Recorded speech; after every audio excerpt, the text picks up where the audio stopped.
পারমিতা, পল্লবী, এই দেখ, তোদের বাবা তোদের দুজনের জন্য দুটো পাত্র দেখেছে। কত ধনী পরিবার জানিস? এদের অনেক নাম ডাক।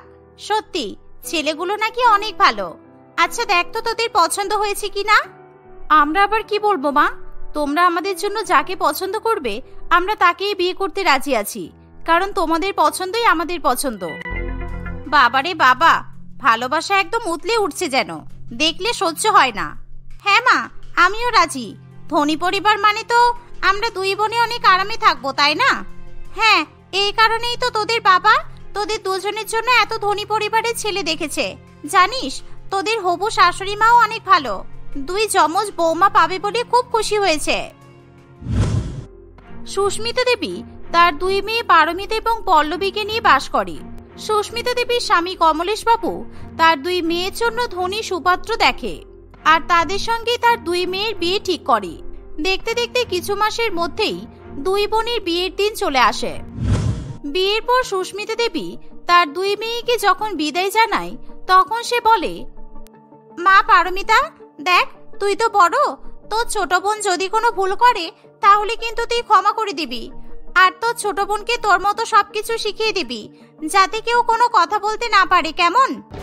তুমি এসব নিয়ে চিন্তা করবে না মা, আমি বড় হওয়ার সমস্ত দায়িত্ব পালন করব। আমি সবকিছুর দিকেই খেয়াল রাখবো। তুমি এসব নিয়ে একদম চিন্তা করবে না, ঠিক আছে? ব্যাস, আবার শুরু হয়ে গেল। এদের নাটক কখন যে বন্ধ হবে কে জানে। আমাকে অত সামলাতে হবে না, আমি নিজেই সবকিছু সামলাতে পারি। বড় হওয়ার সমস্ত দায়িত্ব পালন করবে। পল্লবী মনে মনে এসবই ভাবতে থাকে। কিছুক্ষণ পর তারা দুই যমজ বোন নিজেদের পরিবারের সকলকে বিদায় জানিয়ে শ্বশুর বাড়িতে চলে যায়। তাদের শাশুড়ি মা বিলকিস দেবী তাদেরকে বরণ করে নিজের বাড়িতে তোলে। বাহ, আমার দুই বৌমাকেই খুব সুন্দর দেখতে। চেনাই যাচ্ছে না কোনটাকে, কোনটা বড় বৌমা আর কোনটা ছোট বৌমা। আমি তো দেখে পার্থক্য করতেই পারছি না। আমার তো মনে হচ্ছে আমি দুটো পুতুল নিয়ে এসেছি। এসো, তোমরা ভেতরে এসো। এই বলে বিলকিস দেবী তার দুই বৌমাকে বরণ করে বাড়ির মধ্যে নিয়ে যায়। শোনো, আসলে আমাদের পরিবারে তো অনেকজন সদস্য, আর আশেপাশের আত্মীয় স্বজনও অনেক আছে, পাড়া প্রতিবেশীও আছে। তাই আমি ভাবছি আজকে আমি তোমাদের মুখ দেখানোর অনুষ্ঠানটা সেরে ফেলবো, কারণ কালকে যদি আবার করতে যাই তাহলে অনেক দেরি হয়ে যাবে। আজকে যেহেতু সবাই আছে তাই আর বেশি দেরি করে লাভ নেই। যাও, তোমরা নিজেদের রুমে গিয়ে একটু রেস্ট করো, তারপর আমি তোমাদেরকে ডেকে নেব। শাশুড়ি মায়ের এই কথা শুনে দুই যমজ বৌমা নিজের নিজের রুমে চলে যায়, আর বিলকিস দেবী এদিকে নিজের কাজে ব্যস্ত হয়ে পড়ে। এই নন্দিনী, তুই এখানে আছিস তো? যাক, ভালো হয়েছে। এই দেখ, আমি তোর দুই বৌদির জন্য একদম সেম টু সেম দেখতে সবকিছু কিনে এনেছি। লেহেঙ্গা, জুয়েলারি, আরো অনেক কিছু। তোর পছন্দ হয়েছে দেখ তো। হ্যাঁ মা, আমি তো এসব দেখার জন্য এখানে এলাম। তুমি তো দেখছি সবকিছু একেবারে সেম দেখতে কিনেছো। এগুলো পরলে দুই বৌদিকে কিন্তু খুব সুন্দর মানাবে। আচ্ছা নন্দিনী, শোন না, আমি তো ওদের দুই বৌমাকে এখন রুমে যেতে বলেছি। এই নে, তুই একটা লেহেঙ্গা জুয়েলারি সেট নিয়ে গিয়ে তোর বড় বৌদিকে দিয়ে আসবি, আর অন্য একটা সেট নিয়ে গিয়ে তোর ছোট বৌদিকে দিয়ে দিবি, কেমন? আচ্ছা ঠিক আছে মা, আমি এক্ষুনি গিয়ে দিয়ে আসছি, আর ওদেরকে রেডি হতে বলে দিচ্ছি। এই বলে নন্দিনী একটা লেহেঙ্গা এবং জুয়েলারি সেট নিয়ে তার বড় বৌদির ঘরে যায়। বড় বৌদি, এই নাও, মা তোমার জন্য এটা পাঠালো। তোমার লেহেঙ্গা, জুয়েলারি সবকিছু এর মধ্যেই আছে। আজকে তোমাদের মুখ দেখানোর অনুষ্ঠান, সেই জন্য মা তোমাদের জন্য এসব কিনেছে। বাহ, এগুলো তো খুব সুন্দর, আমার খুব পছন্দ হয়েছে। নন্দিনী, তুমি এখানে রেখে দাও এটা, আমি রেডি হচ্ছি। এই শুনে নন্দিনী লেহেঙ্গা এবং জুয়েলারি গুলো ওখানে রেখে দিয়ে তার ছোট বৌদির রুমে অন্য এক সেট লেহেঙ্গা এবং জুয়েলারি নিয়ে চলে যায়। ছোট বৌদি, এই নাও, মা তোমার জন্য এগুলো পাঠিয়েছে। আসলে তোমাদের দুই বৌদির জন্য সবকিছু ম্যাচিং ম্যাচিং করে মা কিনেছে। তোমরা দুই যমজ বোন তো, তাই তোমাদের জন্য সবকিছু একই রকম দেখতে কিনেছে। নাও, তোমরা তাড়াতাড়ি রেডি হয়ে নাও, এটা পরে তোমরা নিচে চলে আসবে। আচ্ছা ঠিক আছে, এখানে রেখে দিয়ে চলে যাও। ছোট বৌদির কথা মতো নন্দিনী লেহেঙ্গা জুয়েলারি গুলো সেখানে রেখে চলে যায়।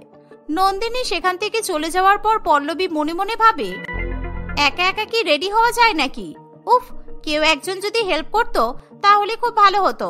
যাই, আমি বরং পারমিতার কাছে চলে যাই, ওর কাছেই আমি সাজুগুজু করে নেব। এই বলে পল্লবী পারমিতার ঘরের দিকে যায়। আর তখনই পল্লবী আড়াল থেকে দেখতে পায় যে তার স্বামী সুমন এবং শ্বশুরমশাই কৈলাসবাবু ও শাশুড়ি মা বিলকিস দেবী তিনজনে মিলে কিছু একটা বিষয় নিয়ে আলোচনা করছে। এই সুমন, আমি তো ছোট বৌমার জন্য সোনার বালা তৈরি করে রেখেছি, আর তুই তো জানিস এই বাড়ির বড় বৌমাদের সীতাহার দেওয়া হয়, তাই আমি বড় বৌমার জন্য এই সীতাহারটা রেখে দিয়েছি। এটা আমি বড় বৌমাকে দেব। মা, তোমার যা ইচ্ছা তুমি তাই দিও, এসব আবার আমাকে কেন বলছো? আচ্ছা, এখন আমি যাচ্ছি, ওদিকে আমার অনেক কাজ পড়ে আছে। হ্যাঁ, সুমন তো ঠিক কথাই বলেছে। এইসব আমরা কি বলবো বলো তো? তোমার যাকে যা ইচ্ছা দেবার তুমি তাকে তাই দিও, এসব নিয়ে আমাদেরকে জিজ্ঞাসা করবে না। এই বলে সুমন এবং কৈলাসবাবু সেই রুম থেকে বেরোতে যাবে, তখনই পল্লবী তাড়াহুড়ো করে নিজের ঘরে চলে যায়। আচ্ছা, আমার জন্য শুধুমাত্র সোনার বালা আর বড় বৌমার জন্য সীতাহার? এটা আমি কখনোই তো হতে দেব না। তোমরা আমাকে চেনো না আমি কি জিনিস, এবার আমি তোমাদেরকে চিনিয়ে দেব। এই বলে পল্লবী নিজের প্ল্যান খাটাতে থাকে। সে কিভাবে সীতাহার এবং সোনার বালা একসঙ্গে হাতিয়ে নিতে পারবে এই নিয়েই ভাবনা চিন্তা করতে থাকে। কিছুক্ষণের মধ্যেই তারা দুই বোন রেডি হয়ে যায়। তারা দুজনেই একই রকমের জামা কাপড় সাজগোজ করায় কেউ তাদেরকে আলাদা করে চিনতে পারে না। কিন্তু পারমিতা তখনও নিজের ঘরে বসে শাশুড়ি মায়ের জন্য অপেক্ষা করতে থাকে। অন্যদিকে পল্লবী বড় বৌমা পারমিতা সেজে সকলের সামনে চলে যায়। এসে গেছো তুমি? আচ্ছা, তুমি কিন্তু কোন বৌমা আমি তোমাকে চিনতে পারছি না, তুমি একটু নিজের নামটা বলবে? হ্যাঁ মা, আমি তো আপনার বড় বৌমা পারমিতা। ও আচ্ছা আচ্ছা, হ্যাঁ, তোমার মুখ দেখাটাই আগে হবে। এসো, এখানে বসো। আমরা বাড়ির লোকেরা আগে তোমার মুখ দেখে তোমাকে উপহার দেব, তারপর বাইরের লোকেরাও তোমাদের মুখ দেখবে আর তোমাদেরকে উপহার দেবে। এই নাও বড় বৌমা, এটা আমার তরফ থেকে। আর তাছাড়া এটা তো আমাদের বাড়ির বড় বৌমারই পাওনা। এটা হলো সীতাহার, তুমি এটা সাবধানে রেখে দেবে, কেমন? হ্যাঁ মা, আমি এটা খুব সাবধানে রেখে দেব। আচ্ছা বড় বৌমা, তুমি এবার তোমার ছোট বোনকে ডেকে দাও। শাশুড়ি মায়ের কথা শুনে পল্লবী সেখান থেকে নিজের রুমে চলে আসে। আর সে নিজের ঘরে সীতাহারটা রেখে দিয়ে আবার ছোট বৌমা হয়ে নিজের শাশুড়ি মায়ের সামনে চলে যায়। এই তো ছোট বৌমা, তুমি এসে গেছো। এসো এসো, বসো। এই নাও, এটা আমার তরফ থেকে। এটা আমি তোমার জন্য বানিয়েছি, সোনার বালা। তোমার পছন্দ হয়েছে তো? হ্যাঁ মা, অনেক পছন্দ হয়েছে, এটা তো খুব সুন্দর। এভাবেই পল্লবী সকলের সামনে জমজ হওয়ার সুবিধা ভোগ করে। পল্লবী আবার নিজের রুমে গিয়ে সোনার বালা রেখে আসে। এভাবেই সে তার ইচ্ছে মতো দুটো উপহার পেয়ে যায়। কিন্তু বড় বৌমা পারমিতা সে তখনও নিজের ঘরে বসে থাকে, কেউ তাকে ডাকেনি বলে। কিছুক্ষণ পর পল্লবী পারমিতার রুমে গিয়ে বলে, পারমিতা চল, আমাদেরকে নিচে ডাকছে। আর হ্যাঁ, ঘোমটাটা ওপরে তুলে নে, এত ঘোমটা দেওয়ার কোনো প্রয়োজন নেই। এই বলে তারা দুজনে নিচে চলে যায়। নিচে গিয়ে পাড়া প্রতিবেশী আত্মীয় স্বজন তাদেরকে মুখ দেখে টাকা পয়সা এবং কিছু উপহার দিয়ে চলে যায়। বিলকিস দেবী তখন তার দুই বৌমাকে বলে, আজকের মতো তোমাদের কাজ মিটে গেছে, এবার তোমাদের কালকে প্রথম রান্না করার পালা, ঠিক আছে? আজকে তোমরা যাও, নিজেদের রুমে গিয়ে রেস্ট করো, আজকে আর কোনো কাজ নেই তোমাদের। এই বলে বিলকিস দেবী তার দুই বৌমাকে নিজেদের রুমে পাঠিয়ে দেয়। তারা দুই বোন যে যার মতো রুমে চলে যায়। এভাবেই দেখতে দেখতে সেই দিনটা কেটে যায়। পরের দিন সকালে তারা দুই বৌমা ঘুম থেকে উঠে ফ্রেশ হয়ে রান্না করে চলে যায়। আর তারা দুই বৌমা যে যার মতো রান্না করতে থাকে। কিছুক্ষণ পরেই ছোট বৌমা পল্লবী তার বড় দিদিকে বলে, এই পারমিতা শোন না, একটু আমার রান্নাটা দেখবি? আসলে আমার যেন কেমন মাথাটা ঘুরছে, তাই আমি একটু আমার ঘরে যাচ্ছি। আচ্ছা ঠিক আছে বোন, তুই ঘরে গিয়ে রেস্ট কর, আমি এদিকে সব সামনে নিচ্ছি। এই শুনে পল্লবী সেখান থেকে চলে যায়। আসলে পল্লবী শুধুমাত্র শারীরিক অসুস্থতার নাটক করে এবং সেই ইচ্ছাকৃত নিজের ঘরে গিয়ে শুয়ে আরাম করতে থাকে। অন্যদিকে পারমিতা বাড়ির সকলের জন্য খাবার রান্না করে। কিছুক্ষণ পর সমস্ত খাবার রান্না করা হয়ে গেলে পল্লবী তখন রান্নাঘরে আসে। আর সে দেখে যে পারমিতা সবকিছুই রেডি করে ফেলেছে। তুই এসে গেছিস, চল খাবারগুলো ডাইনিং টেবিলে নিয়ে যাই, সবাই অপেক্ষা করছে, চল চল। পারমিতা, এই খাবারগুলো আমি নিয়ে যাচ্ছি, তুই বরং তাড়াতাড়ি করে স্যালাড কেটে ফেল, সবাইকে তো স্যালাডও খেতে দিতে হবে। পল্লবীর কথা মতো পারমিতা স্যালাড কাটতে বসে পড়ে। অন্যদিকে পল্লবী ডাইনিং টেবিলে সকলকে খাবার পরিবেশন করে দেয়।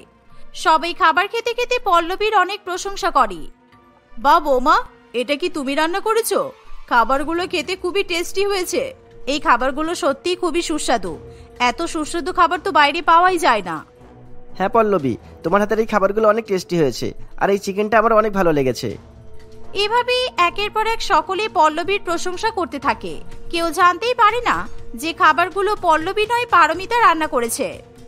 আসলে এই খাবারগুলো সব আমি একাই রান্না করেছি। আপনার বড় বৌমা মানে আমার দিদি তো ঘরে চুপ করে শুয়েছিল। আসলে দিদির মাথাটা খুব ব্যথা করছিল, তাই আমি বললাম দিদিকে গিয়ে বিশ্রাম করতে। রান্নাঘরের দিকটা সব আমি সামলে নিয়েছি। খুব ভালো করেছো বৌমা, সত্যি তোমার এই কাজ দেখে আমি খুব খুশি হয়েছি। এভাবেই পল্লবী তার পরিবারের সকলের সঙ্গে চালাকি করতে থাকে। অন্যদিকে পারমিতা কিছু বুঝতেই পারে না। সে তার বোনকে পুরোপুরিভাবে বিশ্বাস করত, তাই সে কোনো কিছু জটিলভাবে দেখত না। এভাবেই দেখতে দেখতে আরো কিছুদিন কাটে। একদিন বিলকিস দেবী এক পার্টিতে যাওয়ার কথা তার দুই বৌমাকে বলে। বড় বৌমা, আসলে আমাদের একটা অনুষ্ঠান আছে, অনেক বড় অনুষ্ঠান। সেখানে তোমাকে আমি যেই হারটা দিয়েছিলাম, সীতাহারটা, ওই হারটা কিন্তু তোমাকে পরে যেতে হবে, আর তুমি ওটাই পরবে, কেমন? হার? আপনি আমাকে আবার কবে হার দিলেন মা? আমাকে তো আপনি কখনোই কিছু দেননি। তাহলে আপনি কোন সীতাহারের কথা বলছেন? কি বলছো এটা কি? আমি তোমাকে তোমার মুখ দেখার অনুষ্ঠানে যেই সীতাহারটা দিয়েছিলাম সেটার কথা বলছি। এই শুনে পারমিতা প্রচন্ড পরিমাণে অবাক হয়। পারমিতা তখন তার শাশুড়ি মাকে বলে যে তাদের মুখ দেখানোর অনুষ্ঠানে সে বেশিরভাগ সময় ঘরের মধ্যেই ছিল। পারমিতার মুখে এসব শুনি বিলকিস দেবী খুব ভালো মতোই বুঝতে পারে নিশ্চয়ই পল্লবী কোনো কাণ্ড ঘটিয়েছে। আচ্ছা শোনো, এবার আমি তোমাকে যেমনটা বলছি তুমি তেমনটাই করবে। এবার আমি চোরের রুম থেকেই আমি তোমাকে চুরি করে নিয়ে এসে দেব, তখন দেখি চোর কি করতে পারে। এই বলে বিলকিস দেবী লুকিয়ে লুকিয়ে পল্লবীর রুম থেকে সীতাহার নিয়ে এসে তার বড় বৌমাকে পরিয়ে দেয় এবং পার্টিতে যাওয়ার সময় সীতাহার পারমিতার গলায় দেখে পল্লবী রাগে ফুঁসতে থাকে। পারমিতা, এই হার তোকে কে দিল? এটা তো আমার মুখ দেখানোর সময় শাশুড়ি মা আমাকে দিয়েছিল, তোকে তো দেয়নি। ছি ছোট বৌমা, তুমি তোমার নিজের দিদির সঙ্গে এরকম কিভাবে করতে পারলে? কই, তোমার দিদি তো তোমার সঙ্গে কখনোই এরকম ব্যবহার করেনি। তাহলে তুমি তোমার দিদির সঙ্গে এমনটা কিভাবে করতে পারলে? তোমার লজ্জা করলো না?